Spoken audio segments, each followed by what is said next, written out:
Over a decade ago, I was introduced to minimalism during a short conversation with my neighbor. The realization that our excess possessions were distracting us from greater pursuits immediately changed how both Kim and I viewed our home and the items inside it. And within 9 months, we removed 60–70% of the things from our home and have never regretted discovering the freedom we found because of it. But minimalism impacted more areas of life than our physical possessions. Here are 10 areas of life that were unexpectedly impacted by our decision to own less. Number 1, our bank account. For our entire married lives, my wife and I had just gotten by financially. We hadn't taken on considerable amounts of consumer debt, but we certainly weren't getting ahead financially. Despite several pay increases, it just seemed like the more we made, the more we spent. But minimalism changed that. We put some money in our pocket during the decluttering phase, but more significantly, we stopped wasting money on unnecessary purchases. It was surprising how quickly our finances were positively affected by the decision to own less. Number 2, physical fitness. This change may seem like a coincidence, but I'm convinced it was not. In May, after being introduced to minimalism, we began the process of removing possessions immediately. And 7 months later, in December, I celebrated my birthday. Not wanting to buy another thing, I requested a gym membership at the local Planet Fitness that had just opened in my town, and thus began, for the first time in my life, a regular practice of physical exercise. And check me out now.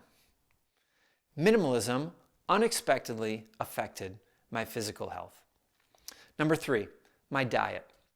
In my mid-30s at the time, I had a pretty unhealthy diet. Lots of eating out, snack foods, fried foods, and not nearly enough of the good stuff. Well, it didn't take too many weeks of visiting the gym to begin wondering why I was drinking soda and eating potato chips every evening when I got home.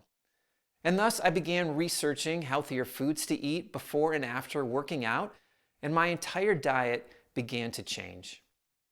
I'm often reminded of Courtney Carver's story from BeMoreWithLess.com of finding minimalism. For her, intentionality in her diet brought about intentionality in her possessions, but for me, it was the other way around. Number 4, healthier habits. A new lifestyle was emerging for me. I had begun changing my habits, spending, fitness, diet. Soon, other habits began to change in my life as well. I developed the habit of writing, rising early, watching less television. Minimalism became about more than physical possessions. Minimalism is about identifying what is most important in life and working hard to remove the distractions that keep us from it, including unhealthy habits. Number 5, stress. Randy Alcorn says it this way: every increased possession adds increased anxiety onto our lives. And the less I owned, the less stress I felt in life. Just think of all the ways physical possessions burden us with stress. They require our constant care and attention, cleaning, organizing, maintaining, managing, repairing, and replacing. And that's not even to speak of how much stress we feel trying to keep up with the Joneses, or the anxiety that surrounds our desire to make more money just so we can buy more stuff. Minimalism meant not only did I have fewer possessions taking up physical space in my home and mental space in my mind, but it also meant I could remove myself from the trappings of comparison and consumerism. It's difficult to understand the mental burden of excess possessions until we begin to remove them.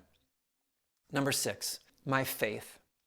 Minimalism impacted my faith in ways I never dreamt. I go more in depth into my Christian faith in my book, The More of Less, than I typically do on this YouTube channel, but when I speak of unexpected benefits to minimalism, I have to mention that minimalism both freed up my life to focus more on my faith and even deepened it in many regards. My personal faith has much to say about money and possessions and where to find true life and abundance, and minimalism helped me see that much more clearly than ever before. Number 7, social media.